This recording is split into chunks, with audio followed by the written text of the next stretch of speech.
Magandang araw po, welcome po sa aking channel, Love9 TV. Patalastasan po, meron po ba kayong mga properties na napapabayaan or non-performing assets? Plan nyo yung ibenta, pero wala kayong oras sa pagbibenta nito. Kung ito'y pagkakatiwala nyo po sa amin, tawag lang po kayo sa aking numero, usap po tayo, gawan ko po ng video for free. Yes, libre po, wala po kayong babayaran. Tutulungan pa namin kayong mabenta ang inyong property. Kami na po bala sa marketing, sa boosting or paid ads, even sa tripping. Hindi na po kayo mapapagod sa pag-entertain ng mga buyers. Kami na po bala sa lahat. Tawag lang po kayo.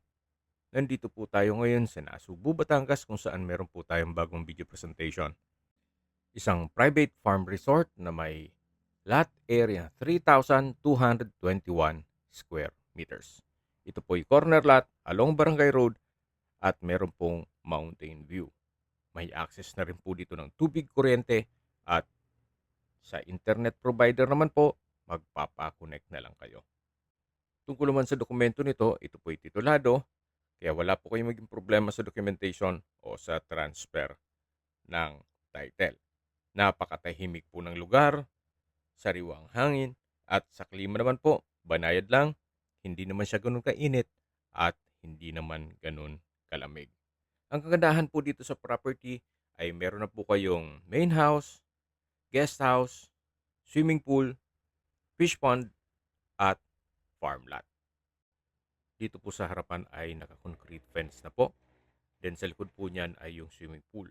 At ito naman po yung garahe na kung saan kakasya po ang tatlong SUV. Kung sedan naman po, kakasya 5 hanggang 6. Concrete flooring na po itong garahe o driveway. Then mula po dito sa garahe, matatanaw natin yung main house. At samahan niyo po ako. Ikutan natin itong buong property. Pero ngayon, check muna natin itong swimming pool. Naka-tile flooring na po dito sa may poolside. Then sa dulo po ay meron pong pocket garden. At may ilang mga ornamental plants na nakatanim doon. Napakaganda po ng view. Sa harapan po ay palayan. Then sa dulo yung mountain view. Kaya po, check natin itong malit na structure kung saan yan po yung cottage.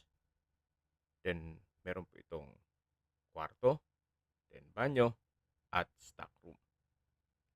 Mula po dito sa dulo, yan po yung view ng swimming pool.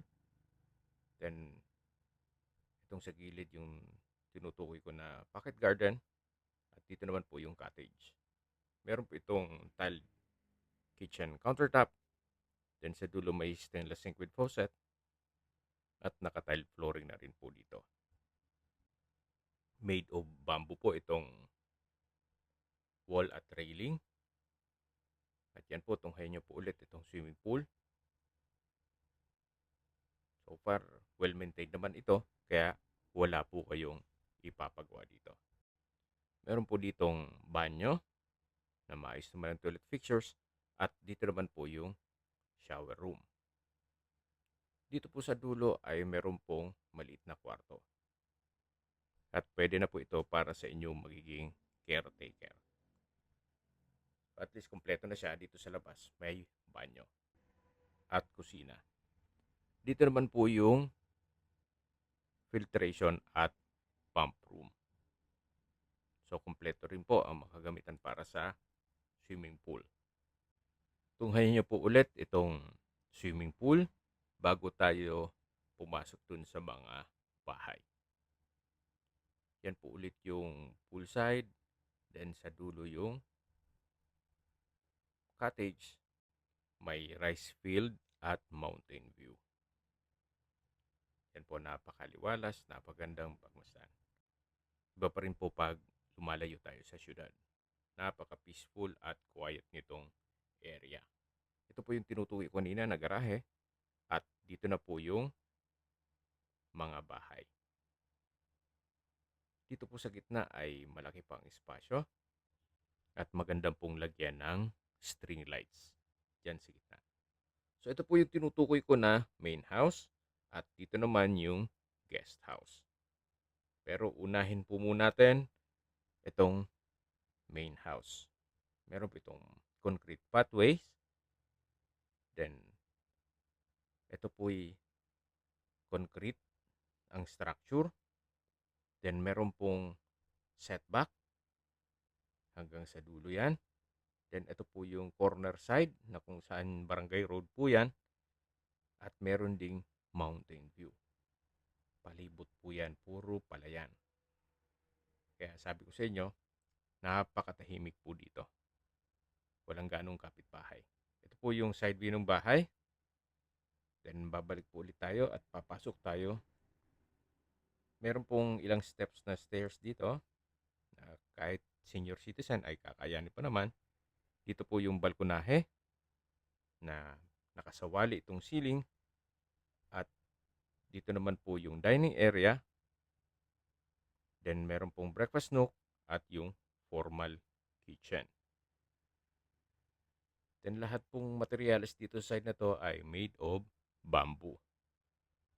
Kahit po itong molding dito sa glass windows, even dito sa sliding glass door, ay made of bamboo. Yan po. Pasok po tayo dito sa kwarto. Napakalinis po.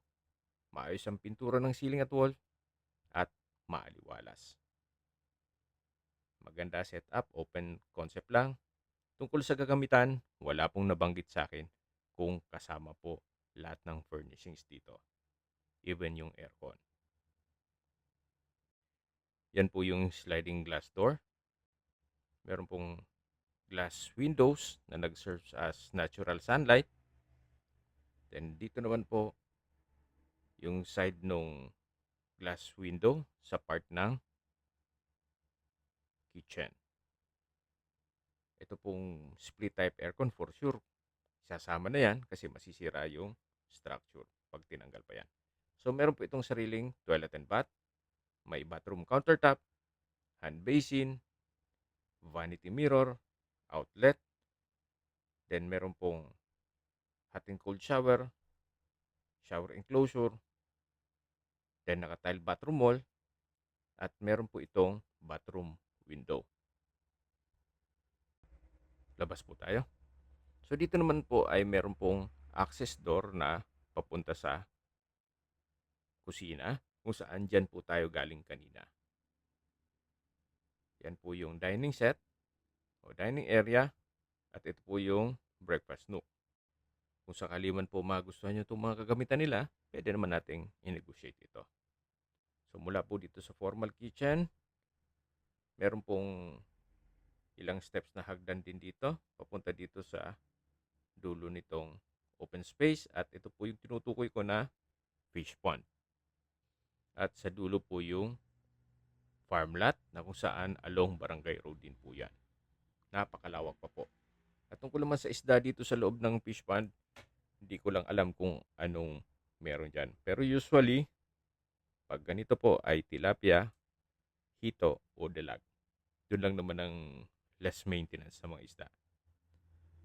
So yan po yung guest house at ito po yung open space na in between nitong dalawang bahay. Yan po yung main house na kung saan galing na tayo dyan kanina.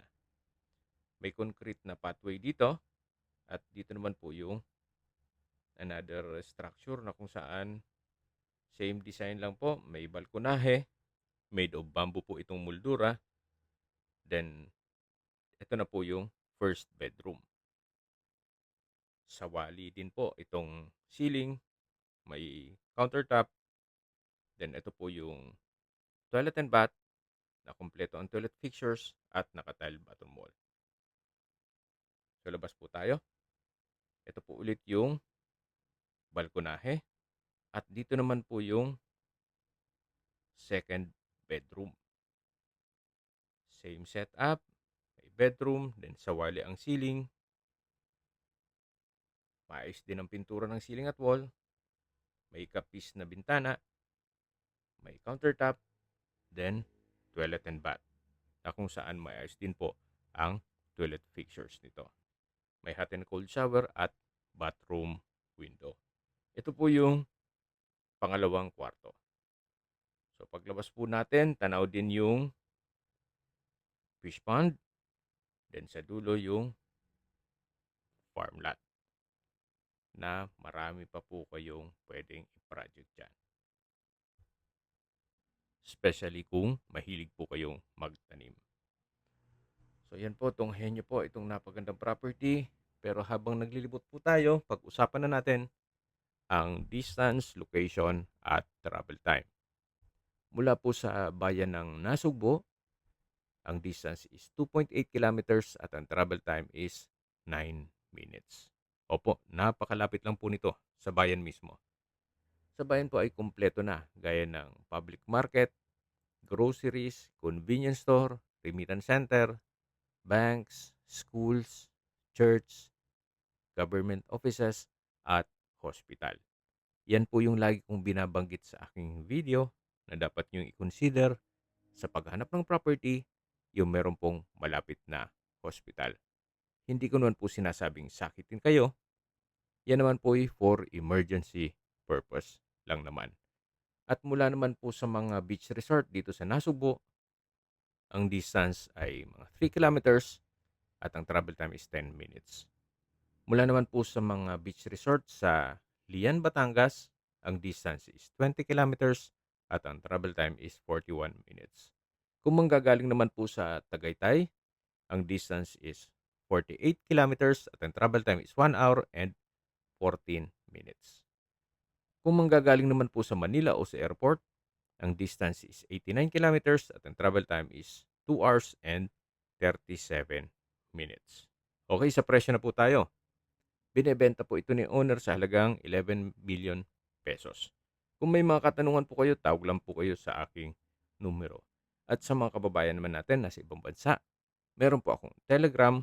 Sa mga iPhone user naman, may iMessage. Meron din pong Imo, Skype, Viber at WhatsApp. Same number lang po, 0917-316-3399. Sa mga nagtatanong naman po ng aming Facebook, meron po kaming Facebook page na Nov9TV at Facebook Reels video. May ibang YouTube channel po kami na The Nov9TV channel at Nov9TV Listings. Sana po naibigyan yung video presentation. Paki-like and subscribe na lang po sa aking channel para ma-update din po kayo sa aking future listings. Kung sakali po hanap nyo yung mas malaking sukat na lupa, meron din po kami ibang listings na pwede nyo pagpilian. Huwag po kayo mag-atubiling tumawag sa amin. Then, let us know your budget para malaman namin kung anong property pwede naming i-alok sa inyo. Sa lahat pong viewers, subscriber, at nagtiwala po sa amin, salamat po sa suporta.